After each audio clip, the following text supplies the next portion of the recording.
2, 3, 5. Koľko ste vyhrali? No práve, že sme nevyhrali, to je problém. A včera sme mali vyhrať, no sú sprostí rozhodcovia z Bratislavy. Fajne, dobre. A ešte semka trošku, tak? Výborne, takto. Trošku si to dosvietím. Tak, bez otázky pôjdeme. Čo chcete vedieť, mi propojte? No, musíme spraviť nejakú uputávku na SIAF. Tak povedzte, čo by sa vám tam najviac hodilo. Uputávku? Ja neviem, no, čím asi, na čo sa môžu diváci tešiť? To je hlavná otázka, si myslím, no, a neviem, povedzte aj z vášho. Čo poviete, ja to tam zahrám, len... OK. Počkajte chvíľku. Môžeme. Takže Medzinárodné letecké dni SIAF 2015 budú opäť na konci prázdnin 29. a 30. augusta. Opäť sa budú konať k výročiu Slovenského národného povstania a hlavne 70.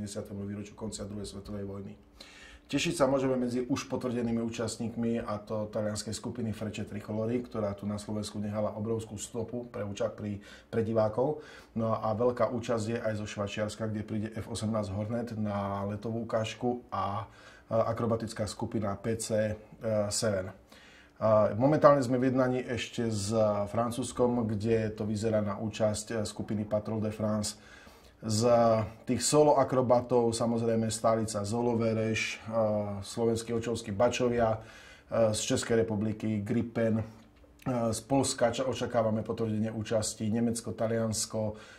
Pozvánky odišli 19 štátom, takže verím, že účasť bude tohto roku hojná. A display pilot bude aký u nás na MIGu? U nás display pilot bude Maťo Kuťaka.